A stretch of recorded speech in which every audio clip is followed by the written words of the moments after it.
नमस्कार, grand news network में आप सभी का स्वागत है और मैं हूं आपके साथ सीमा। चलिए अब एक नजर डाल लेते हैं आज की ताजा खबरों की ओर। बिलासपुर के राजा रघुराज सिंह स्टेडियम में लखीराम जी की स्मृति में आयोजित पहली बार T20 deuce ball cricket tournament का शानदार शुभारंभ हुआ, जो 29 तारीख तक खेल प्रेमियों को रोमांचित करेगा। आयोजन अध्यक्ष प्रवीण दुबे के नेतृत्व और पूर्व मंत्री अमर अग्रवाल की प्रेरणा से आयोजित इस प्रतिष्ठित प्रतियोगिता में रणजी ट्रॉफी और IPL स्तर के प्रतिभावान खिलाड़ी अपनी चमक बिखेर रहे हैं। उद्घाटन समारोह में कलेक्टर संजय अग्रवाल ने स्टेडियम की विश्व स्तरीय पिच और दूधिया रोशनी लाइटिंग की प्रशंसा करते हुए इसे छत्तीसगढ़ की मेहमान नवाजी का प्रतीक बताया। वहीं DIG रजनेश सिंह ने इसे एक भारत श्रेष्ठ भारत की भावना को मजबूत करने वाला मंच करार दिया। आयोजन में रेलवे का भी विशेष सहयोग रहा, जिसे लेकर बिलासपुर रेल मंडल के सीनियर DCM ने कहा कि ऐसे आयोजन खेलो इंडिया के सपने को साकार करते हैं। विशेष रूप से भारतीय टीम के पूर्व कप्तान महेंद्र सिंह धोनी के करीबी और अंतर्राष्ट्रीय कोच अरमिंदर सिंह ने पिच की गुणवत्ता को बेहतरीन बताते हुए कहा कि छत्तीसगढ़ में क्रिकेट प्रतिभाओं की कोई कमी नहीं है।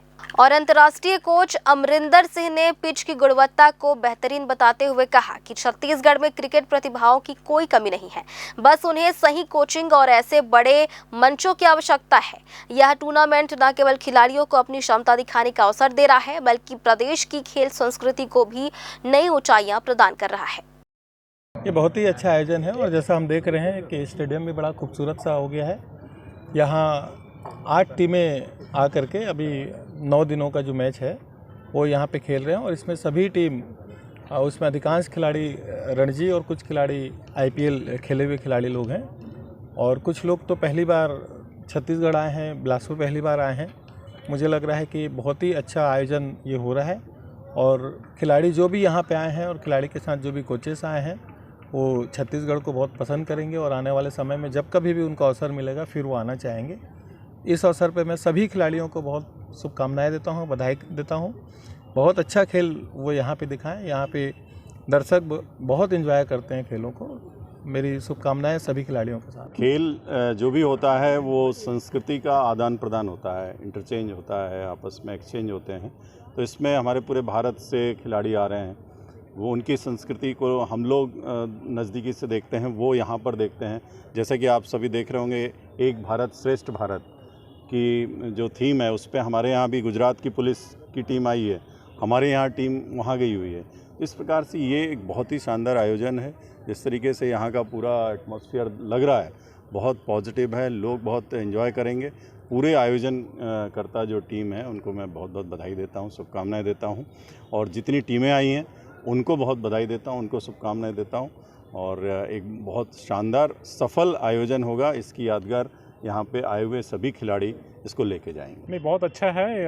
ग्राउंड में जो फैसिलिटीज़ देखने को मिल रहा है, जो लाइटिंग व्यवस्था है, वो ड्यूज बॉल या लेदर बॉल के टूर्नामेंट के हिसाब से बिल्कुल पर्याप्त है और पिच का भी रिस्पांस मैंने एक आध ओवर यहाँ पे देखा तो पिच का भी रिस्पांस अच्छा है, बॉल उछल रही है, अच्छी विकेट भी अच्छी बनी हुई है और रेलवे हमेशा से स्पोर्ट्स को प्रमोट करता रहा है।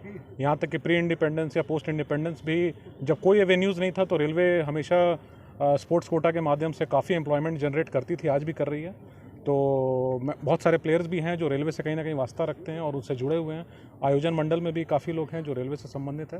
तो जहाँ तक हो सकेगा रेलवे हमेशा पुरजोर समर्थन करता रहा है और हर प्रकार से हेल्पिंग हैंड आगे बढ़ाता रहा है खिलाड़ियों के लिए। और इस प्रकार का आयोजन हो तो एक समय था जब लोगों को ग्राउंड से खींच के घर ले जाया जाता था और आज एक समय है जब लोगों को घर से बाहर निकाल के ग्राउंड में लाने की आवश्यकता है। तो ऐसा आयोजन होने से जो बच्चे हैं, जो युवक हैं, वो कम से कम निकल के ग्राउंड में आएँ, देखें, खेलें और खेलो इंडिया का जो पूरा का पूरा जो एक नारा है और एक इनिशिएटिव है उसको बढ़ावा दें। मुझे विकेट के बारे में आपको कहना है कि बेस्ट विकेट आपने दिया है और सबसे इम्पॉर्टेंट है जब आपका विकेट अच्छा है तो प्रदर्शन अच्छे होंगे बच्चे के। लोग बाहर से इंटरनेशनल बच्चे लोग आएंगे, आ रहे हैं खेलने के लिए, तो आपकी नाम बहुत सारे होंगे। छत्तीसगढ़ में क्रिकेट बहुत अच्छा होता है, क्रिकेट अच्छा होता है और इसलिए और मुझे लगता है कि यहाँ के बच्चे का ग्रोथ दिख रहे हैं मुझे। लेकिन छत्तीसगढ़ के बच्चे लोग में अभी देख रहा हूँ टैलेंट बहुत है, निखारने की ज़रूरत है। थोड़ी कोचिंग को डेवलपमेंट करने के लिए हर जो सीनियर क्रिकेटर छोड़ चुके हैं उसको टीम में लेके आए। अभी लेटेस्ट आपने देखा होगा झारखंड को कि झारखंड में मैं सौरभ तिवारी प्रेसिडेंट बनने का ऑल जो जितने क्रिकेटर हैं, जितने क्रिकेटर एक्स हैं, उस सबको कोच बना रहे हैं जो अच्छे खेल रहे हैं। और सैयद मुश्ताक ट्रॉफी जीता, ईशान किशन टीम में आया, इंडिया कंट्री को जिताया। तो मैं भी ये कहना चाहूँगा छत्तीसगढ़ के इससे मतलब जो भी एक्स है जो क्रिकेट छोड़ चुके हैं, उस क्रिकेटर को लाएंगे तो और डेवलप करेगा। और सीनियर को आपको इसकी ज़रूरत नहीं पड़ेगी आपको कि आप चेंज करो। ऑनर वही रहेगा, बाकी काम करने वाला एक्स को दीजिए तो और डेवलप करेगा। स्वर्गीय लखीराम जी के नाम से जो हमारे आदर्श हैं, एक बड़ा व्यक्तित्व था, तो उस हिसाब से हमने ये पहली बार छत्तीसगढ़ में T20 deuce ball cricket tournament का शुभारंभ किया है, जो कि 21 तारीख से 29 तारीख तक चलेगी, जिसमें पूरे देश भर से 8 टीमें हैं जो अपने अपने स्टेट को रिप्रेजेंट करती हैं। और इसमें करीब 40 से 45 बच्चे ऐसे हैं जो अभी रणजी ट्रॉफी खेल रहे हैं। कुछ 5-7 बच्चे जो हैं वो IPL खेल रहे हैं। और अभी चूँकि IPL का समय शुरू हो गया था, इसलिए बहुत सारे बच्चे आना चाहते थे पर वो आ नहीं पाए हैं। कुछ ऐसे अच्छे खिलाड़ी थे, तो एक अच्छा आयोजन देना चाहते हैं हमारा अग्रवाल जी लखीराम जी के नाम से जो। तो हमको लगता है कि हम इसका जो आयोजन किए हैं वो एक अच्छा प्लेटफॉर्म दे कि यहाँ के जो छत्तीसगढ़ के खिलाड़ी हैं, हम उनको एक आगे के लिए एक अच्छी लाइन दे पाएंगे। नवरात्रि के दौरान रतनपुर स्थित महामाया मंदिर में बढ़ती भीड़ का फायदा उठाकर पॉकेटमारी करने वाली एक शातिर महिला को पुलिस ने गिरफ्तार किया है। आरोपी महिला की पहचान मंदिर परिसर में लगे CCTV कैमरों के फुटेज के आधार पर की गई। जानकारी के अनुसार आरोपी महिला नवरात्रि के दौरान दर्शन के लिए उमड़ रही भीड़ में शामिल होकर श्रद्धालुओं को निशाना बनाती थी। वह पहले भी 2 पॉकेटमारी की घटनाओं को अंजाम दे चुकी थी, जिसके बाद पुलिस उसकी तलाश में जुटी हुई थी। जांच के दौरान CCTV फुटेज खंगालने पर महिला की पहचान हुई, जिसके बाद पुलिस ने कार्रवाई करते हुए उसे गिरफ्तार कर लिया। आरोपी महिला का नाम गौरी बताया जा रहा है, जो अकलतरा क्षेत्र के पिपरसत्ती की रहने वाली है। फिलहाल पुलिस आरोपी से पूछताछ कर रही है और उससे अन्य वारदातों के बारे में जानकारी जुटाई जा रही है। बिलासपुर मुंगेली मुख्य मार्ग पर लगातार हो रही सड़क दुर्घटनाओं ने स्थानीय लोगों की चिंता बढ़ा दी है। जहां बीती रात तखतपुर बिलासपुर मार्ग पर पॉलिटेक्निक कॉलेज के पास एक बड़ा हादसा होते होते टल गया। घटना के दौरान एक हाईवा वाहन अनियंत्रित होकर सड़क के बीचों बीच पलट गया। बताया जा रहा है कि सड़क किनारे गड्ढे से गुजरने के बाद वाहन का टायर फट गया, जिससे चालक नियंत्रण खो बैठा और यह स्थिति निर्मित हुई। गनीमत रही कि उस समय सड़क पर भीड़ कम थी, वरना बड़ी जनहानि हो सकती थी। लेकिन इस मार्ग पर आए दिन हो रही दुर्घटनाओं के बावजूद राष्ट्रीय राजमार्ग विभाग की ओर से अब तक कोई ठोस कदम नहीं उठाए गए हैं।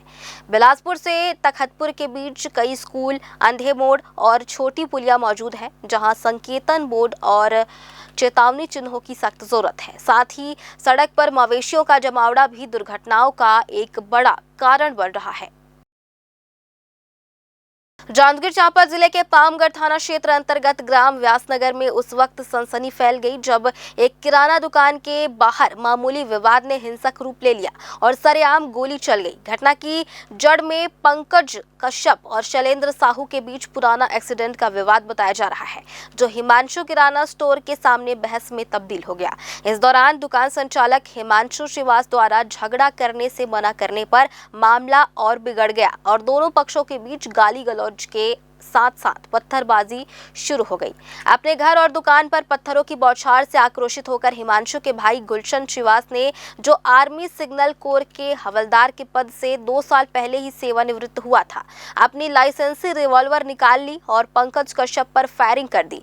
गोली पंकज के पैर में जा लगी, जिससे वह लहूलुहान होकर गिर पड़ा और उसे आनन फानन में गंभीर हालत के चलते बिलासपुर के सिम्स अस्पताल में भर्ती कराया गया है। मामले की सूचना मिलते ही पामगढ़ पुलिस ने त्वरित कार्रवाई करते हुए आरोपी पूर्व फौजी गुलशन श्रीवास और उसके भाई हिमांशु को हिरासत में लेकर उनके खिलाफ हत्या के प्रयास का मामला दर्ज कर लिया है और घटना में प्रयुक्त हथियार को लेकर जांच जारी है। क्या नाम है, कहाँ से आए हैं, गोली कैसे चली? मैं व्यासनगर से हूँ, पामगढ़ ब्लॉक है। गोली दूसरे को ही चलाया है। दूसरा मतलब दूसरे से लड़ाई हो रहे थे हम लोग। वो बोला मेरे घर के सामने से मत गाली गलौज मत करो बोल के। उसके बाद फिर हम लोग उससे भी थोड़ा वाद विवाद हुआ। उसके बाद फिर गोली चला दिया, 3-4 बार फायरिंग किया ऊपर। उसके बाद फिर नीचे मैं हाथ को उसका पकड़ा था तो फायरिंग किया तो बैक पैर में लग गया गोली। मोबाइल को लग के अंदर गए गोली। कौन चलाया गोली? गोली वही चलाया एक आदमी जो रिटायर्ड फौजी है। नाम क्या है उसका? नाम नहीं पता है उसका। नाम नहीं मालूम है। कितना देर हो गया आपको यहाँ आए? ये मेरे को 2 ढाई 3 4 कितना घंटा हो गया? 3 घंटा हो गया अभी। 9 बजे का घटना है। कै बजे घटना है? ये करीब 9 बजे घटना है सुबह। पूरा नाम क्या लिखते हो आप? मैं पंकज कश्यप। पिताजी का नाम? वीरेंद्र कश्यप। रहने वाले कहाँ के हैं? ग्राम व्यास नगर नंदिली। देखिए, थाना पामगढ़ क्षेत्र में व्यास नगर में आज हिमांशु किराना स्टोर के सामने कुछ लोग झगड़ा कर रहे थे। शैलेंद्र साहू और पंकज कश्यप लोग झगड़ा कर रहे थे। उस पर हिमांशु श्रीवास ने उनको मना किया। इससे उल्टा वो दोनों पार्टी जो है मिलकर इनके किराना स्टोर पर ही थोड़ा पथराव करने लगी, दरवाज़ा पीटने लगी। इस बात पे जो हिमांशु श्रीवास का जो छोटा भाई गुलशन श्रीवास है, जो कि आर्मी के सिग्नल कोर से 2 साल पहले रिटायर होकर आया है, उसने तैश में आके अपनी लाइसेंसी पिस्टल जो .32 कैलिबर की है, उससे एक पंकज कश्यप नाम के व्यक्ति को टारगेट करके उसके पैर में गोली मार दी, जिससे वो घायल हो गया। और उसके बाद तुरंत जब लोगों ने पुलिस को खबर की, पुलिस पहुंची। पुलिस ने पिस्टल को अपने कब्जे में लिया है और दोनों आरोपियों मतलब हिमांशु श्रीवास और गोली चलाने वाले गुलशन श्रीवास, आर्मी से रिटायर्ड, उस दोनों हिरासत में लिया है और घायल को अच्छे इलाज के लिए बिलासपुर रेफर किया गया है। पुलिस ने 307 हत्या का मामला इसमें दर्ज करके सूचना में पूरे मामले को ले लिया है। विवाद जो दोनों पार्टी में हो रहा था वो एक्सीडेंट को लेकर हुआ था। कुछ दिनों पहले शैलेंद्र साहू और कश्यप इन लोगों के बीच एक्सीडेंट हुआ था, उसकी FIR पामगढ़ थाने में हुई थी। उसी बात को लेकर वो आपस में झगड़ रहे थे, जिस पर हिमांशु किराना स्टोर वाले ने मना किया। मना करने पर उल्टे लोग उसको आके उसके घर में दरवाजे को पीटने लगे, जिससे कि उसने तैश में आके अपनी लाइसेंसी पिस्टल से जो पंकज कश्यप को गुलशन श्रीवास ने गोली मारी। बिलासपुर में मिलावटी और मानक विहीन खाद्य पदार्थों पर अंकुश लगाने के लिए खाद्य एवं औषधि प्रशासन विभाग ने अभियान तेज कर दिया है, जिसके तहत हाल ही में शहर के प्रमुख संस्थानों पर छापामार कार्रवाई की गई। सक्षम अधिकारी RR देवांगन के मार्गदर्शन में खाद्य सुरक्षा अधिकारियों की टीम ने मेलोडी आइसक्रीम फर्म का औचक निरीक्षण कर वहां निर्मित हो रही आइसक्रीम की गुणवत्ता परखने के लिए नमूने एकत्र किए। इसके साथ ही अशोकनगर स्थित सीमा बेवरेज पर भी कार्रवाई की गई। विभाग को इसमें बड़ी अनियमितताएं मिली, जहां एक्सपायरी डेट न होने और मिथ्या छाप यानी गलत लेबलिंग के कारण पैकेज्ड पेयजल की 77 पेटियां मौके पर ही जब्त कर ली गई। विभाग ने दोनों ही मामलों में खाद्य नमूनों को प्रयोगशाला जांच के लिए भेज दिया है। और फिलहाल आज की ताज़ा खबरों में बस इतना ही। आगे भी खबरें जारी रहेंगी, बने रहिए ग्रैंड न्यूज़ नेटवर्क के साथ।